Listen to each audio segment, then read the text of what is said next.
Let's face it, Mario bosses tend to suck.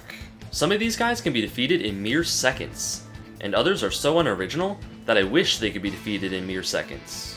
But there are a few exceptions to this rule, and today I'll be talking about 10 of those exceptions.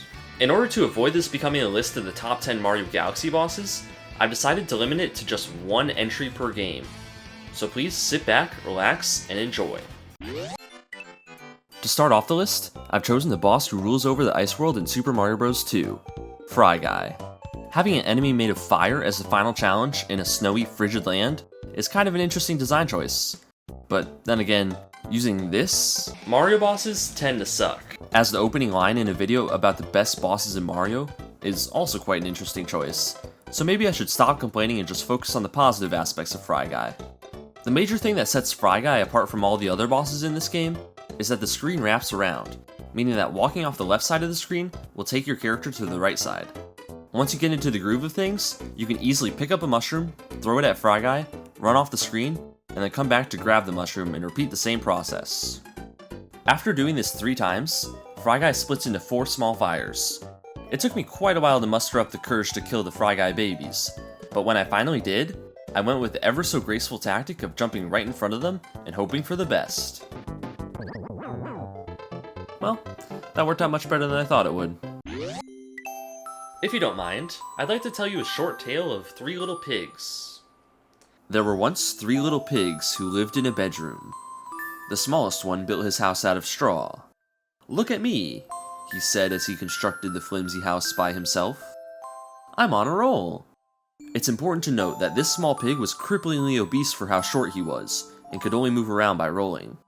One day, a big bad plumber walked into the bedroom and easily murdered the small pig. The brothers of the dying pig laughed as they heard the blood-curdling beeping sounds that come from a Game Boy when something dies. The big bad plumber proceeded to stomp on the slightly more athletic pig who had built his house out of wood, until the animal was nothing more than a lifeless corpse. The final pig was the wisest of them all. He had built his house out of brick and had hung it so high off the ground that the big bad plumber was incapable of reaching it. But then, the wisest pig said, "You know what? Screw it. I'm gonna jump down from this safe place that I created and fight him anyways." The big bad plumber had more trouble with him, but in the end, it was actually an enjoyable fight, because the plumber had to wait until the pig was within a certain distance of the ground in order to land a hit. So, anyways, the boss that I've decided to put in 9th place is the witch from Mario Land 2. I wanted to put one of the foes from Mario 64 on this list, but unfortunately the N64 wasn't cooperating with me, so instead I had to choose from a different 3D Mario game, Mario Sunshine. Say what you will about this game. Actually, never mind. You don't even have to say what you will. I'll just go ahead and say it. FLUDD was awkward at times, and a good number of the levels were downright atrocious. I still have some unresolved trauma that came from Yoshi's Fruit Adventure. But with all that being said, there are a few moments in this game that are decent, one of which is the battle with Eely Mouth. The Nokis refer to this duel as a dentist appointment because the whole point is for Mario to clean out the eel's teeth. The most impressive aspect of this boss is the spectacle of it. You're fighting a massive eel with 4 glowing eyes that pierce the murky water. The battle even has a really awesome message at the end. Remember to take proper care of your teeth. This is just stupid. I have 2 options here. Admit to my audience that I only put Eely Mouth in the video because he was the coolest looking enemy in the game, thus making myself look like a superficial jerk. Or continue to play the game, and I'll go with the first option. That one sounds much better. This next boss definitely did not make it on the list because he looks super cool. The only similarity Dragon Zamasu shares with Eely Mouth is that they both live underwater. Dragon Zamasu is the name of this seahorse. It floats up and down next to a wall and shoots fireballs at you. Doesn't sound too crazy, right? Well, it should, because this seahorse is shooting fire underwater. Regardless, my favorite part about this boss is that Mario can defeat it by shooting torpedoes out of a submarine. Or you could be cheap and shoot the blocks under Dragon Zamasu in order to kill the boss with a switch. I won't judge, except I sorta just did by calling you cheap. For as much as I do like firing torpedoes at Dragon Zamasu, I'm kinda glad that there are 2 ways to win. If you feel like speedrunning Mario Land, then the shortcut is obviously an easy way to shave off some time. This creature is a perfect example of a simple yet fun boss for a Mario game. I briefly mentioned that Squizzard was the best Mario Galaxy 2 boss in my top 10 Mario Worlds video. Honestly, Squizzard might be my favorite boss in this game.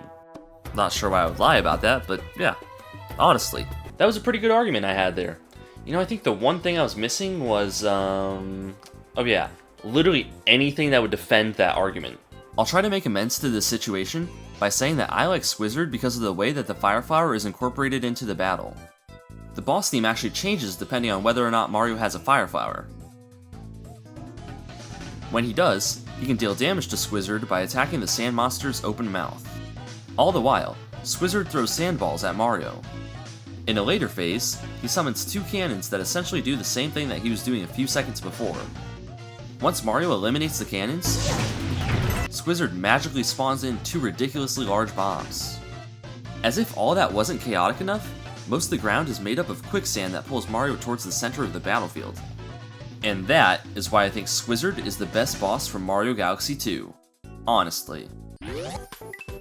This next segment deserves a little bit of a disclaimer.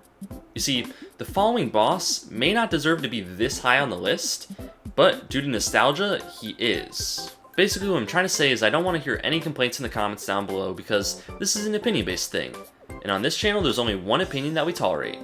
Mine. You guys may be wondering, now what kind of boss are we talking about here? That would be none other than Mama Pokey from New Super Mario Bros. DS. I had no good way of collecting footage for my DSi, so today we're going to be doing something called using your imagination.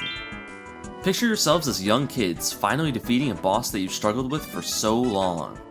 Imagine that the boss is a Pokey that's been wrapped in toilet paper to look like a mummy. Please note that this is the incorrect way to use toilet paper, and I apologize that you ever had to see this. After you've defeated the mummy, you have to come back to the level later as a smaller version of Mario. The reason for this is so that you can fit through a tiny crack in the ground that will take you to World 4. Now you may be asking yourself, how does this path lead to World 3 and this path lead to World 4? The truth is, I don't know. Although I'm starting to think that maybe nobody was asking themselves that. Before you even enter the Great Tower of Bowserland, you know you're in for something big, because the place is so extravagant that you can barely tell what's happening. And the grand showdown with Meowser from Super Mario 3D World lives up to the hype. At first it may seem like it's moving along at a very slow pace, and that's because it is. There were multiple times when I wasn't even able to see my character because the screen was moving so slowly. But as you get further along in your climb to the top of the tower, Meowser starts to use double cherries, and before you know it, there are 5 cats sitting at the top of the tower, patiently waiting for each other to shoot fire one at a time. The only thing more impressive than this battle is this absolutely insane save.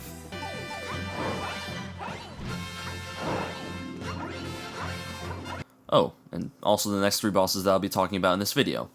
I guess those ones will probably be more impressive too.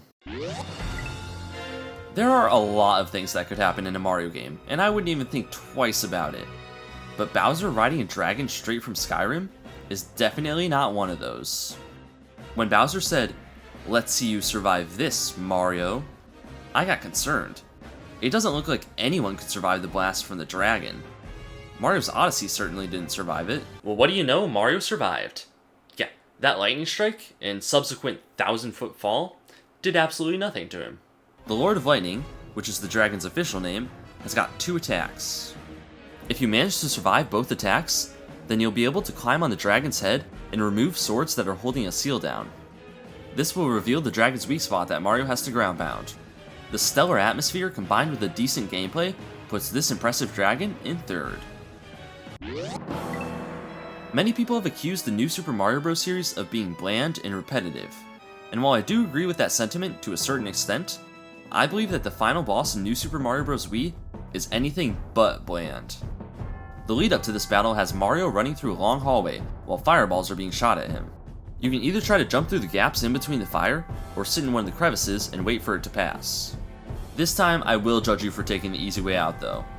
The first phase of the fight with Bowser is similar to the traditional 2D Bowser battles, except that you can't just jump over his head and you're not able to damage boost, making it a lot more challenging.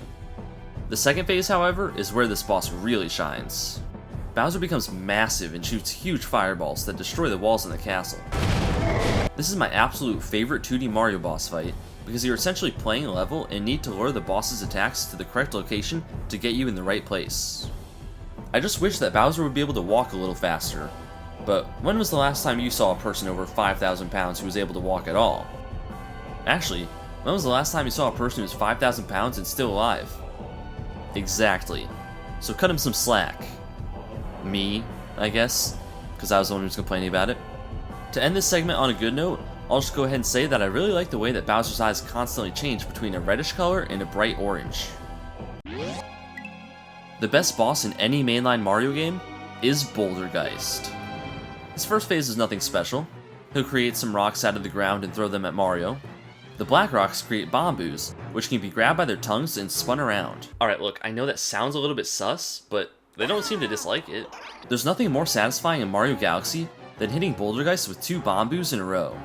Once you destroy his rocky form and reveal the ghostly creature that was hidden behind it, you have to use 1 more bamboo to start up phase 2. In this phase, he's got 2 hands that can punch and crush Mario. Add in the epic music and the fact that this dude can create rocky barriers, and I don't think there's any way of arguing that another boss could be at the #1 spot. And remember that my opinion is the only one that will be tolerated on this channel. Thank you so much for watching. In my opinion, you should like and subscribe to my channel. And if you don't, then I'll be here. I'll be here sitting at my desk with a water gun. And that is intimidating. So please, like and subscribe. Because I don't want to sit here with a water gun all day, that wouldn't be fun. So please do it. Goodbye.